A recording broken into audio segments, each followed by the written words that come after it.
I hope you're having an amazing day. My name is Colin, and in this video, I will tell you how I make $100 a day with Pump.Fun. So, this is probably a strategy that you will not see that much. Everybody is on the Pump.Fun platform, launching Pump.Fun tokens, extracting liquidity out of these tokens. This is a little bit of a different strategy that I will show you today.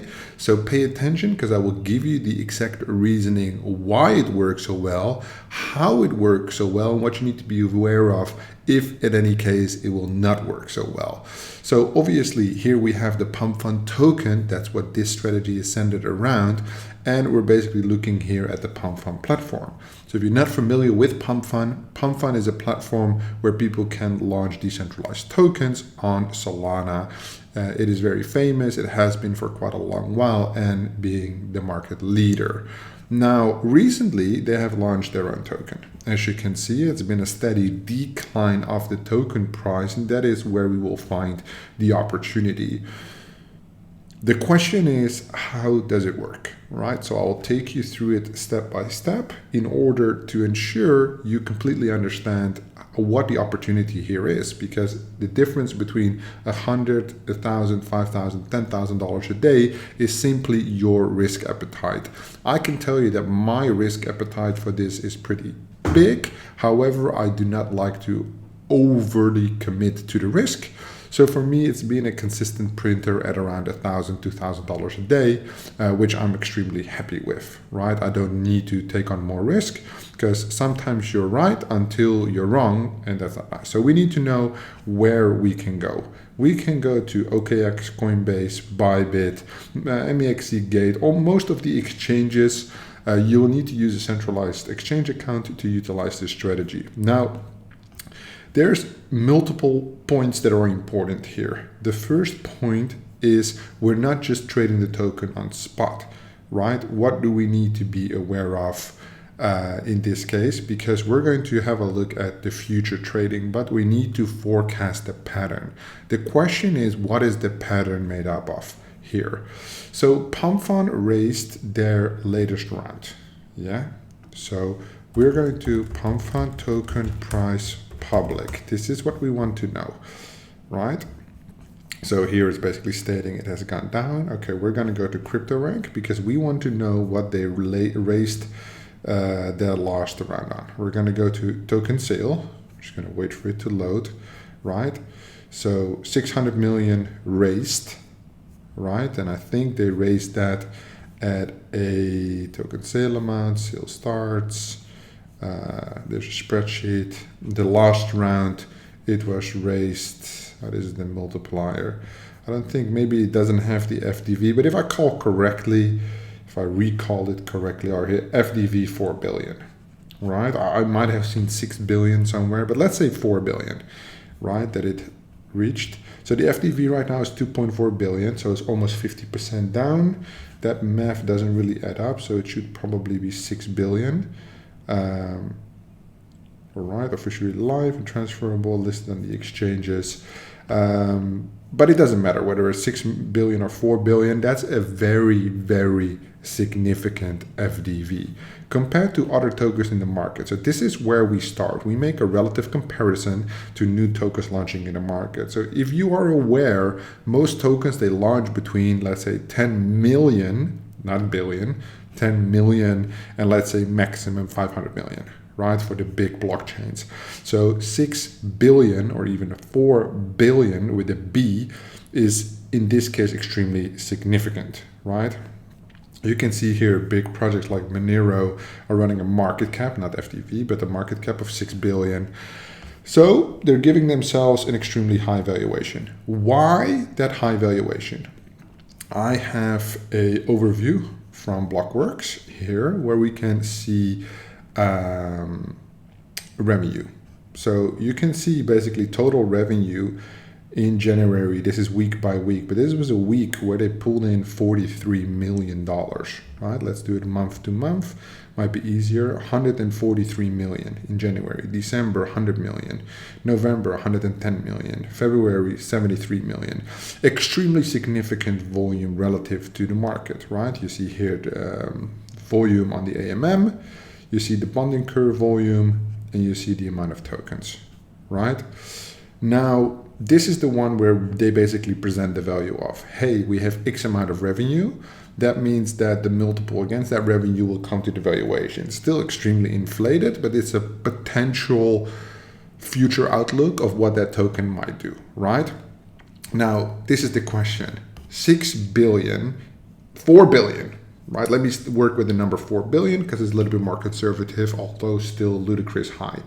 4 billion, how likely is it to hold that price? Unlikely in the current market conditions. If the best projects, even in the game, launch at 500 million, it's too high, right? So there's an opportunity there. The assumption is that it's too high to sustain that price and likely it will come down, right? So this is signal one.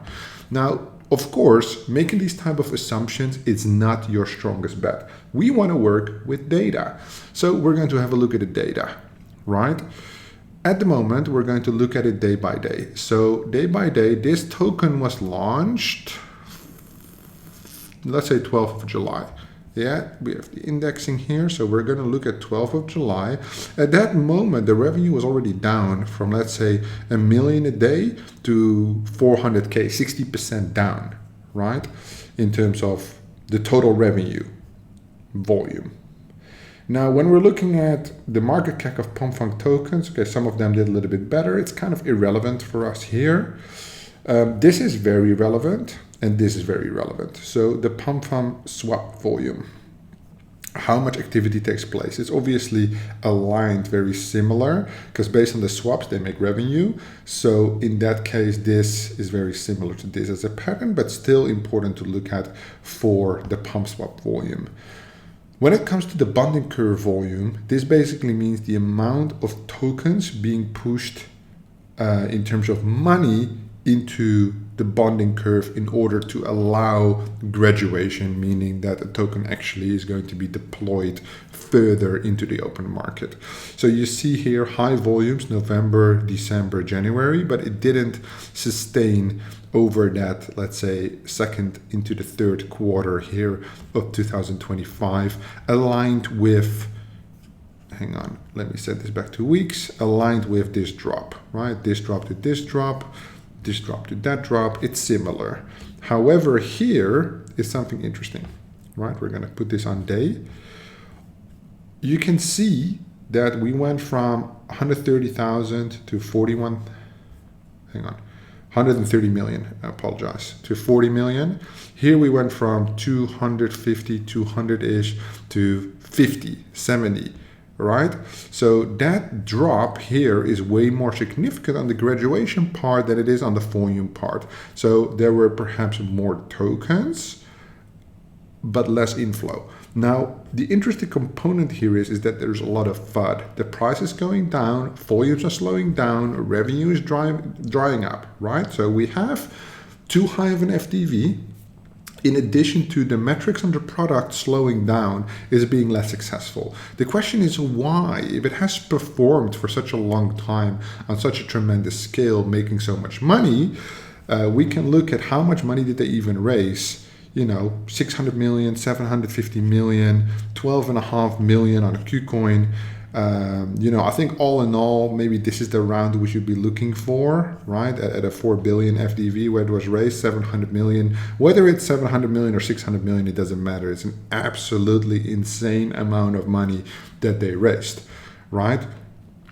We've never seen anything like it. However, now I'm going to go to Twitter and type in Pump.Fun volume, right? We got some shit posts. But I was looking for posts like this, right? People are basically capturing all these platforms, right? Jupiter Studio, Meteora, Pump.Fun, but also Let's Bank. Now, here there's people saying like, oh, Bank is wash trading the volume, it's all fake. Here there's people saying the volume on Pump.Fun is all fake, right? They're going back at it. People defending their camps. This is good for the marketing, but it's important to know when you're trading these tokens, who is kind of leading the marketing edge. So on Bank, it has 85% market share with $424 million worth of volume, where Pump.Fun is losing significant market share. You can see it gained 67%. Pump.Fun is losing 76%. Well, Bank's token is obviously Bank, right? So Bank, where's Bank? Let's go to the meme coins. I think I saw it just there, but if we go to the meme coins, we can see it quick. Bank is right here, right? So Bank ecosystem, Shiba, Doge, Pepe, Floki, and these are all the memes. I spoke about them in another video. We're looking at the Bank ecosystem token, but specifically here, not the token, the platform. Sorry, not to confuse anybody. The platform reaches up, the volume is up, Pump.Fun market share like that, right? Now, this is a clear marketing indicator that in terms of community establishment, perseverance, KOLs talking about it. Like I said, Blockworks is the report that I took. Here again, Whale Insider talking about it. A lot of stacking on in terms of, Bank is better, Bank is great, opportunities. Right? And this does say something, right? People are comparing revenue, people are comparing volumes. You can see there's a significant edge at the moment for Bank. Again, we set the FDVs too high, so price will likely go down. The metrics are slowing down, which will probably be resembled in the token price going down. Now there's a rising competitor that's doing extremely well, which probably people are going to bet on that competitor. Now you already have 3 reasons why potentially you might think that the token price will go down, right? All assumptions, nobody knows, but we're trying to make the best decisions here.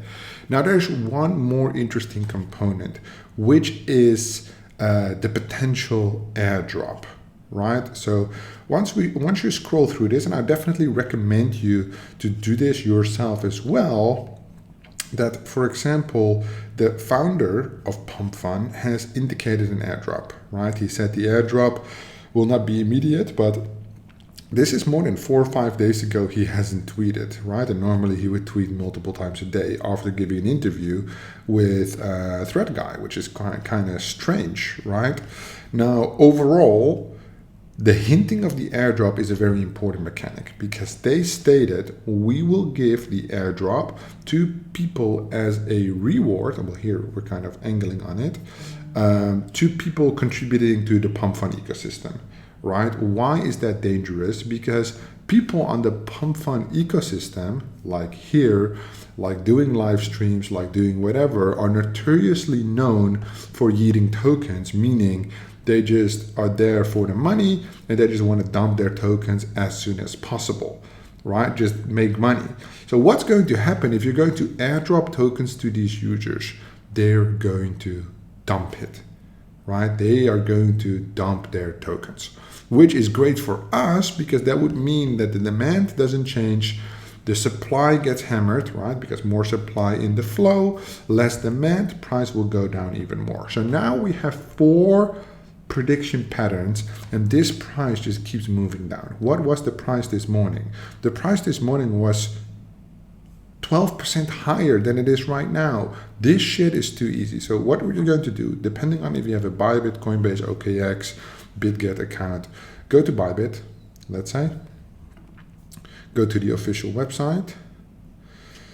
Oh, I can't. So go to trade. We're going to trade futures, which is extremely risky. And I will give you another tip. And this is just what I'm doing. I don't recommend you do the same. I just want to show you how I make $1,000 a day doing this with this Pump.Fun token at the moment. And I'll also tell you when it's no longer the case, right? So what we're doing is don't trade 10x leverage. Don't trade 20x leverage, right? What I like to do is I trade isolated. Okay, so it's going to ask me to sign up, right? So we're not going to do that, but I like to, okay, so I can't change the actual settings here. This is the laptop I use for recording, not for trading. But let's say there's a 3 to 4x leverage, really, really small, right? I'm using, let's say, $5,000 budget. Right, so the actual pool we're trading with is $20,000. The price doesn't have to move that much. If it's moving 10%, 12%, it's already going to make good money, right? However, your position, whether it's $5, $10, even spot trading, or, well, spot trading in this case not recommended with the price going down, right? But what I said, leverage trading, even with 2% leverage or 20, that's a completely your own decision, right? I cannot, everybody's portfolio is different. But now you have the indicators, right? The indicators is volume on the product slowing down, raised at a too high FDV, the opportunity there for an airdrop that will increase the sell pressure, the founder not being as active. These are 3 serious one less serious one that indicate that the token will not do as well. Now, be careful with the leverage, right? You always have to be careful, because there have been moments in time where all of a sudden it pumps like basically like this, right? From, let's say, 2.5 to 3. So make sure the leverage is not too high. That's why I said I'm doing personally myself 3 to 4x leverage.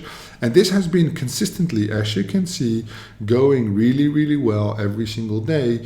Basically from the moment that it launched, this has been 16th of July. So for like about a week and a half, just steady cruising while the token is bleeding out. Now, there's an opportunity here, very different than what you might have expected me to tell you. Trade meme tokens on Pump.Fun, way too risky. This is risky, right? But not as risky if you think about the pre-calculated risk and the actual fundamental components of this strategy.